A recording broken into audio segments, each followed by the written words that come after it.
1 मार्च को कोलकाता के जादवपुर विश्वविद्यालय में विश्वविद्यालय प्रोफेसर संगठन के वार्षिक साधारण सभा के दौरान हंगामा हुआ था। आपको बता दें कि टीएमसी की ओर से आरोप लगाया जा रहा है कि लेफ्ट तथा अल्ट्रा लेफ्ट छात्र संगठनों द्वारा राज्य के शिक्षा मंत्री ब्रत्य बासु पर हमला हुआ और उनकी गाड़ी में भी तोड़फोड़ की गई है। इसी क्रम में आज रानीगंज टाउन टीएमसी द्वारा रानीगंज के सियारसोल राजबाड़ी मोड़ पर एक विरोध सभा का आयोजन किया गया। बता दें कि यहां पर रानीगंज के विधायक तापस बनर्जी, रुपेश यादव, रानीगंज बोरो चेयरमैन मुजम्मिल शहजादा, पार्षद नेहा साव, शक्ति रुईदास, ज्योति सिंह, विक्टर बागची, मोहम्मद अराफात के अलावा बड़ी संख्या में टीएमसी कार्यकर्तागण उपस्थित रहे। वहीं इस मौके पर तापस बनर्जी ने इस घटना की कड़ी निंदा करते हुए अपने वक्तव्यों को रखा। चाहते हैं, सिर्फ इजाजत चाहते हैं, टाइम नहीं लगेगा। हम लोग को 5 मिनट के अंदर अंदर सारी की सारी गुंडागर्दी निकाल के हम लोग को रख देंगे।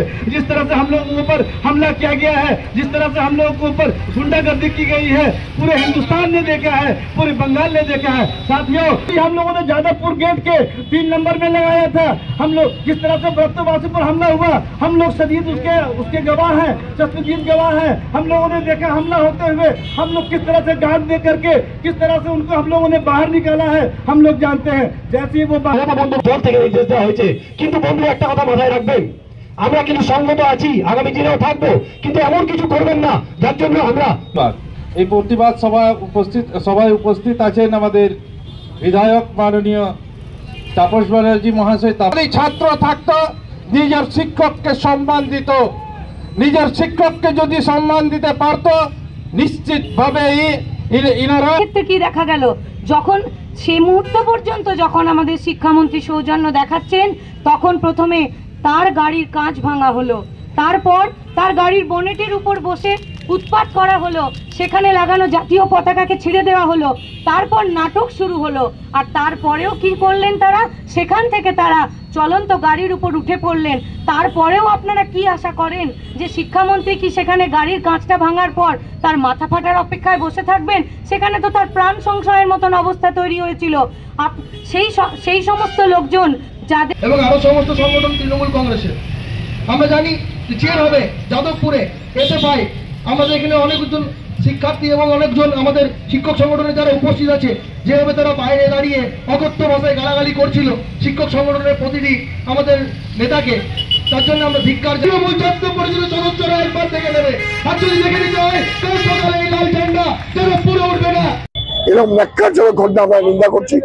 আজকে রানীগঞ্জের সর্বস্তরের কর্মীরা, আজকে রোজা চলছে, আপনার যারা উচ্চ মাধ্যমিক পরীক্ষা চলছে, আমরা মনে হয় এটা করা উচিত হয়নি। তুমি আবার বোঝাই রিপিট, এই সময় যদি প্রতিবাদ না করি তাহলে কবে করবো? এই সময় যদি রাস্তায় দাঁড়িয়ে মানুষকে না বলি যার কবে, যে দলটা শূন্য হয়ে গেছে, আমার একটা শূন্য হবে, তাদের শূন্যের যোগফল শূন্যই হয়, আগামী আরো বড় শূন্য তারা হবে। তারা কবে যে শিখবে আমি জানি না। তারা আমাদের দেশের নাগরিক, এই বাংলার নাগরিক। এত বড় হিন্দু কাজ যারা করতে পারলো, তাদের পরিবারের লোকদের আমি বলি যে কাদের পাঠিয়েছেন, কি শিক্ষা দিলেন, কি সংস্কার দিলেন, তারা কি নিয়ে বড় হবে, পরবর্তী প্রজন্মকে কি দেবে? তারা বিরোধীরা তো দাবি করছে যে জোর করে এরকম বিক্ষোভ দেওয়ার দরকারটা কি? তুই বিক্ষোভ যাবে কেন? একজন মন্ত্রী তার ইউনিভার্সিটি ঢুকতে পারে না, তার রাইট নেই। হল আছে, পারমিশন দেওয়া আছে ইউনিভার্সিটি থেকে, ভিসি পারমিশন দিয়েছেন, তাকে ভিসিকেও মেরেছে। যে ইউনিভার্সিটির ছেলেমেয়েরা স্লোগান দেয় এই ভিসির চামড়া খুলে নেবো আমরা, তাদের সম্বন্ধে কিছু বলা মানেই আমার ভাই ভাষা নেই। আমরাও ছাত্র আন্দোলন করেছি, আমরাও এক বছর পড়াশোনা করেছি, এখানে প্রফেসররা আছেন। এই ভিসির চামড়া খুলে নেবো আমরা। কি ছাত্র ভাই, কোন শিক্ষায় শিক্ষিত তোমরা? এরা একটা শিক্ষিত কঠিন নিয়ে ভেতরে একটা পশুর জন্ম দিচ্ছে, একটা পশু ব্যভিচার, একটা পশুর জন্ম দিচ্ছে তারা। रानीगंज से सम्राट दास की रिपोर्ट, पीवीटीवी न्यूज। नियमित अपडेट एवं दुनिया भर की ताज़ा खबरों के लिए हमारे फेसबुक पेज को फॉलो एवं यूट्यूब चैनल को सब्सक्राइब करें।